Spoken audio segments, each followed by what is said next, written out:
good afternoon, good morning, anong mga oras sa inyo, ayan. Wala po nangyari, hindi po ako napaaway. Bakit ganito ang itsura ko?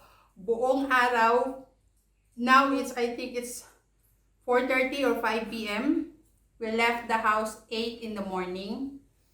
So, panic buying. Hindi naman panic buying. Normally, I'm doing my grocery once a month. So, kapag nag-grocery ako guys, kasi hindi ako mahilig lumabas. Ayokong lumalabas ng bahay. Lumalabas ng bahay, but ayoko yung araw-araw bumibili. So, I always make sure na may stock ako. Pagkasahod, kailangan bibili ko lahat ng mga essential, yung mga tumatagal na mga bagay. Siguro kung bibili man kami every week, vegetable na lang. Even on the meat. So, sa madaling salita, pag ako nag-grocery, talagang good for a month.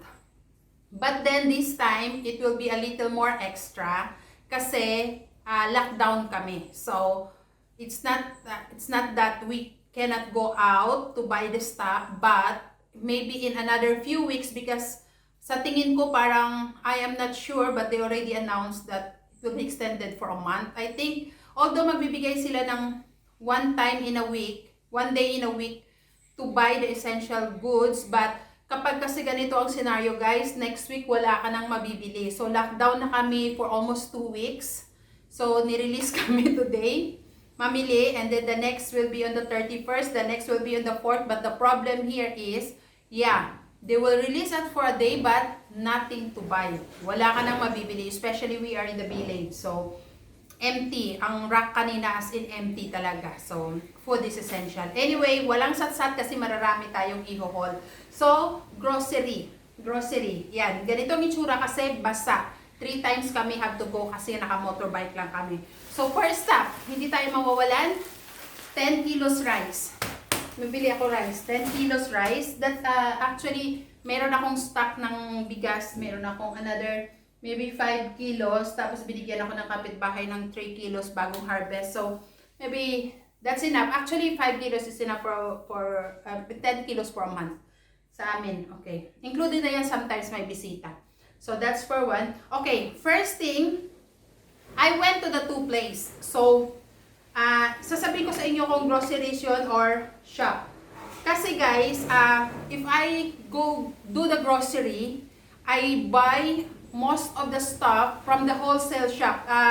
Tip ko yan sa inyo guys. If you want to buy stuff like stock, I prefer you buy from the wholesale shop. You know why? You will get a discount. Hindi ka makakuha ng discount sa every items will be on a wholesale price. So, let's say for example, ito na lang, shampoo. I don't buy the shampoo in the bottle. Kasi first, economical. Makokontrol ko ang gamit ko. Kasi per sachet. Tapos, sa wholesale shop ko to binibili. I'm buying this in the wholesale shop, so I'm getting the wholesale price. This is like 10 rupees, but I can get this for 9 rupees. So, that's 1 rupee each. If you buy 24, that's a 24 rupees discount. Okay? So, the 24 rupees discount, you can buy a chocolate bar. So, okay. Anyway, so mag-haul tayo, guys. So, conditioner. This, obviously, sa ano ito, kasi nag-mix up na siya, guys, eh. Wait. Unahin ko muna yung mga nabili ko sa supermarket. Okay. So, we went to the supermarket. This is a little bit extra because first, it will be for a month. Second, today is 25th? Yeah, today is 25th. On the 30th, it's me and my husband's wedding anniversary. So, we're going to have a budol fight. So, magluluto ako ng Filipino food. I will show to the Sri Lankan family the Filipino food and let them taste the Filipino food. So, it will be a budol fight of the Filipino food. So, anyway, yun na. So, eto siya. I will not bring it out, but this is chicken wings. 30 pieces chicken wings kasi gagawa ako ng buffalo wings. So, this is 30 pieces. It's 1 kilo and 600 grams for 570 rupees. Okay, disclaimer, rupees, maliit ang currency ng rupees. So, rupees to peso, 1 peso is 4 rupees. So, if I say that's 500, it will be just around 150. Yun, ganon, 150. Around 150 or 120. My pouch. Okay, so yan, chicken wings. Tapos meron ako ditong chicken breast on the bone. Breast on the bone yan. So, yung parang whole ng ng chicken, dalawa siya. Para sa spring roll ko yan, chicken spring roll. So, sa grocery shop ako bumili niyan. Sa grocery shop. Kasi nakakat na siya. Diba, nagmamadali tayo. Bathroom tissue, kasi may stock pa ako. So, yan. Ito, I always buy this one kasi Sri Lanka, guys, daming lamok dito. So, this one is, essence stick siya, pero pang mosquito siya. I think it's, basta gusto ko tong amoy niya. Anti-mosquito repellent essence stick. Nasa ano siya? 30 sticks. For 230, mas mahal siya konti kasi nga pang mosquito siya. Pero ang normal na essence stick, ito yung sinisindihan sa altar.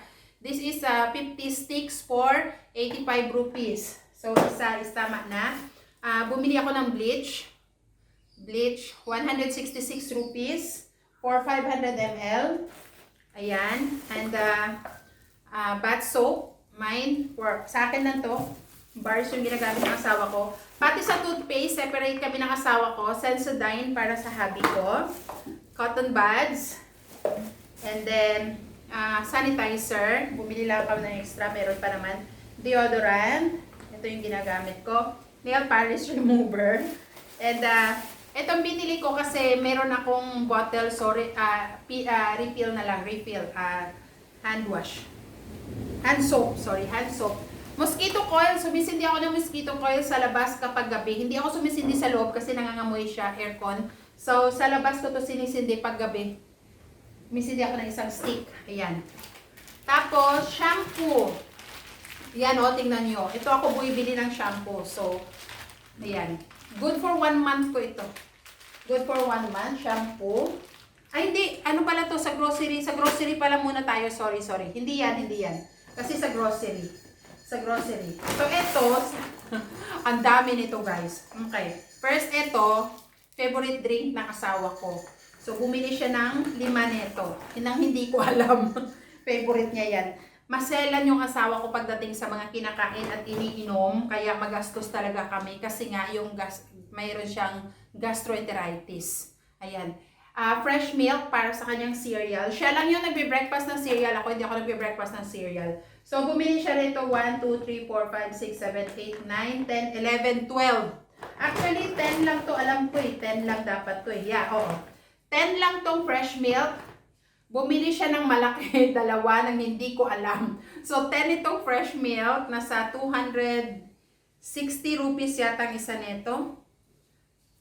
270 rupees. So, 2,700 for that. Tapos, ito siya. 1 liter naman yung 270. Tapos, ito siya is 260. So, dalawa nito ang binili niya.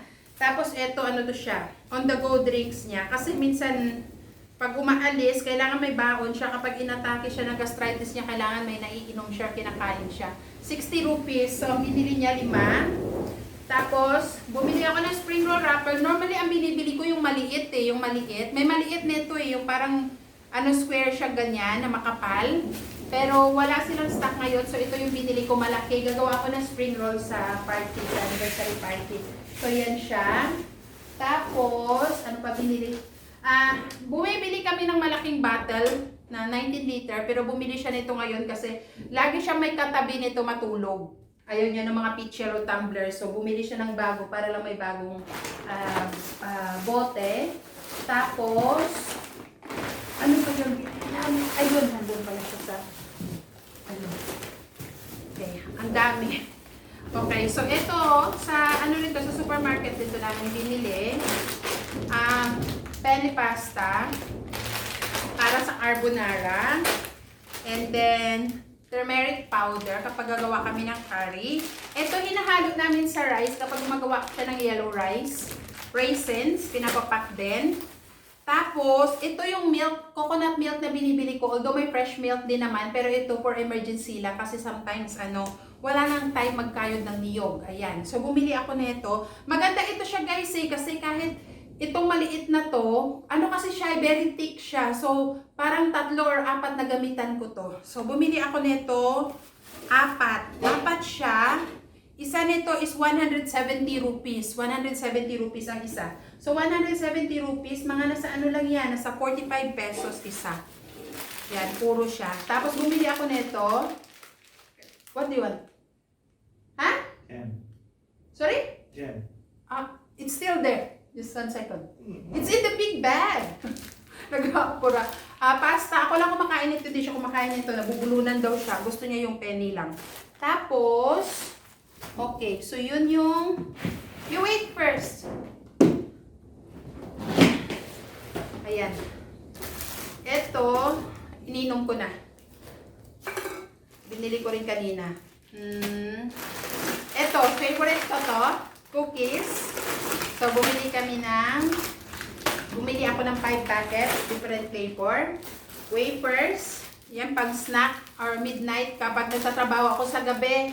Ayan, kaya mataba. Basta kailangan may ginunguya para hindi antukin. Para talaga kaming may bata sa loob ng bahay. So, I wish Jai and An nandito kayo sa akin. Kasi kapag nandito kayo sa akin, hindi kayo magugutom. Lagi kami may nakastock na pagkain. Ito, binili ko, gagawa ako ng Graham.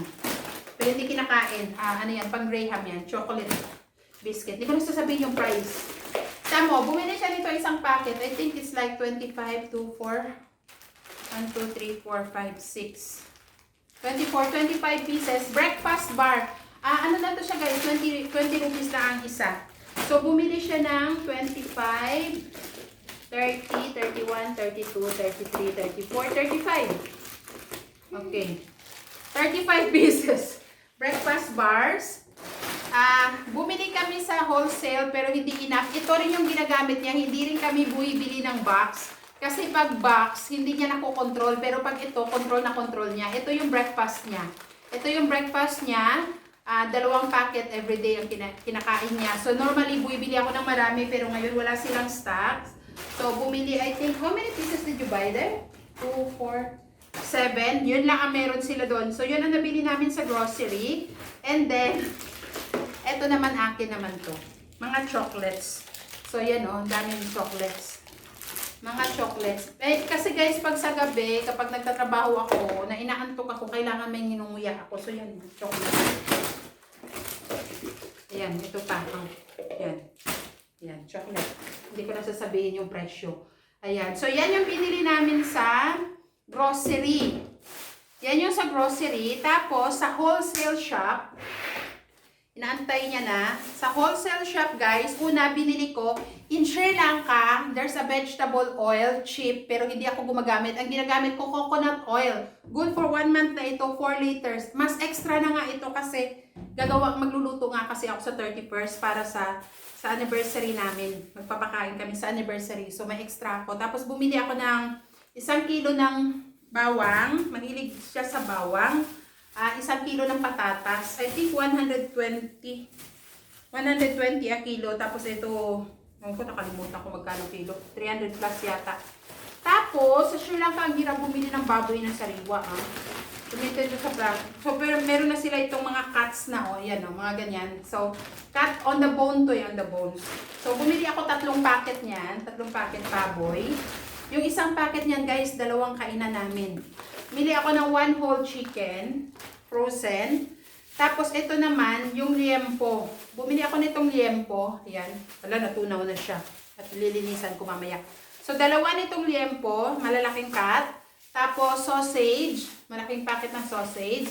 Yan, sa wholesale shop ko to binili, guys. Kasi, ang presyo nito, let's say, for example, itong malaki na to na packet ng sausage, 690, pero nakukuha ko lang to like 650. So, 40 rupees discount, guys. Not bad. So, ayan. So, sa wholesale shop na ito, guys, sa wholesale shop. Itong toothpaste akin, itong close-up. Yung Sensodyne kanina sa kanya. Wala kasing Sensodyne sa grocery. Kahit sa sabon, guys, sachet ang binibili ko. Hindi ako bumibili ng packet. Pero ngayon, hindi ako nakabili ng softener kasi out of stock ang softener. So, ito, 24 pieces. Dishwashing liquid. Yan, sa grocery ko rin yan binili. Tapos, sponge for the plate. 3 ito. Ewan ko na sa isa. Ayun. Ito. Yan, binili ko. 20 rupees each. And, ito yung conditioner ko. Itong toothpaste akin, itong close-up. Yung Sensodyne kanina sa kanya. Wala kasing sensor sa kanya. Yung bata doon sa kapitbahay, lagi kong nakikisuyuan. Inaabangan niya to eh. Nagkakape siya. Jam, strawberry jam. Inaabangan niya na mag-haul ako kasi mayonnaise, iodized salt, 2 pakete. Na kami sa wholesale shop. Tomato sauce, soya sauce, maano ko sa soya sauce pero sa tingin ko 2 bote ito binili ko eh. Toyo, suka, syempre hindi mawawala ng toyo, suka ang Pinoy. Okay, toyo, suka, tapos sweet milk para sa Graham tsaka sa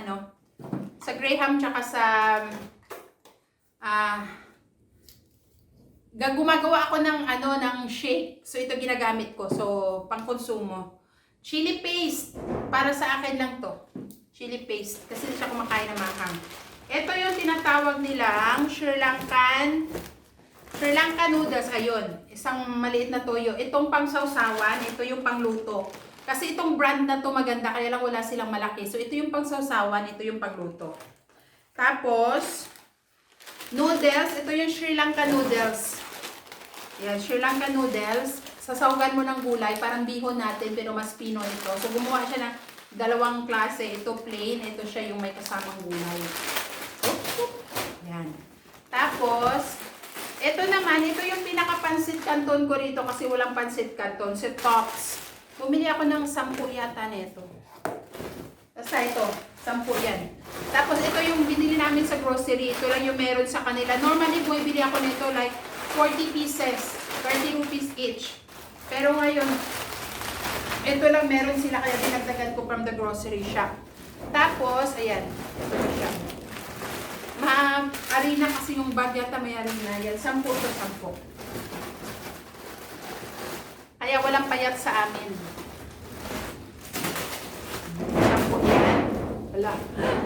Pahangin guys yung bubong parang pa rin. Ayan, canton. Yes, canton ito guys. Ito yung binibili ko, egg noodles. Para paggagawa ko ng canton bisado. Tapos, sa mga kababayan ko dito sa Sri Lanka guys, sa mga kababayan ko sa Sri Lanka, hindi ako naghahanap ng noodles na para sa Pilipinas kasi sabi nila mahirap daw gumawa ng pansit dito. Buibili pa sila sa ng mahal na pansit talaga na panggaling sa Pinas. Pero guys, maniwala kayo sa akin, itong Regam Dibinibata ang tawag nila rito sa may Sri Lanka. The best ito. Ito yung ginagamit ko sa paggawa ng bihon. Magkakaroon ako ng video kung paano ko siya ginagawa na hindi siya malabsa. Kasi malabsa to kapag hindi ka marunong. Pero guys, promise, ito yung ginagawa kong bihon and then wala siyang pinagkaiba sa bihon natin sa Pilipinas. So, bumili ako ng 4 neto kasi yung 2 niyan, iluluto ko para sa sa party. Tapos yung 2 naman, pang konsumo ko para sa isang buwan. Ayan. Hindi naman araw-araw yan eh. Tapos ito, marami din ako netong biscuit na brand crackers. Kasi sa gabi, ito yung hapunan namin. Sa gabi, hindi kami kumakain ng kanin. Ang kinakain namin sa gabi is prutas at brand cracker. Di ba? Weird. Yan ang hapunan namin. Minsan fried rice, pero mas madalas ito. Kaya meron ako nitong 10 packet. May malalaki, may maliliit kasi naubusan sila ng malaki. Yan. Brand crackers. Healthy. Lagi din may baon si Happy niyan para sa kanyang sakit ng tiyan. Ito, binili niya to isa para to sa matanda na pang-tiyaan nila yung sa farm. Yan. Ito, nalusaw na yung box niya. Napipit. Milo. Hindi kami umiinom ng Milo. Pang ano to? Chocolate shake. Ito yung ginagamit ko sa chocolate shake. Minsan kasi may bisita, so kailangan may painom.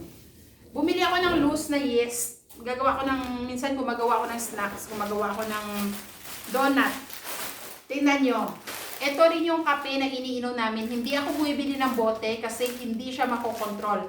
Bumibili ako ng Nescafe na ganito. Isang peraso is 10 rupees which is around 250. 250. So, isang timplahan, isang sachet, bumili ako ng 2 bundle. Parang ano yata ito? 36 yata ang isang bundle nito, 36 pieces ba yan? Pag isang buwan namin, kasama na may bisita. Bumili ako ng curry powder, may stock pa ako kaya maliit lang yung binili ko. Tapos ito yung pinaka-nor, ginagamit ko pang lasa sa pagkain. Aray ko. Isa't kalahating kilo ng dal o yellow lentils. Pamparipo niya. Yan ang pinaka-curry niya. Tapos, ito yung kanyang sabon. Liquid soap sa akin, sa kanya ito. 4 na piraso laman niya sa isang box. Kaya ito yung binibili ko kasi mas nakakamura ako dyan. Butter. Sa malaking butter. Yan, sa grocery shop din yan. Tapos, bumibili ako ng loose na papadam, pero this time wala sila papadam. Papadam, ito yung crackers na kinakain nila kasama ng kanin. So, bumili ako 3 packet nito. Saan ko ilalagay? Tapos, gagawa ako ng custard jelly. So, ito para sa dessert sa party. So, meron ako nito, 2.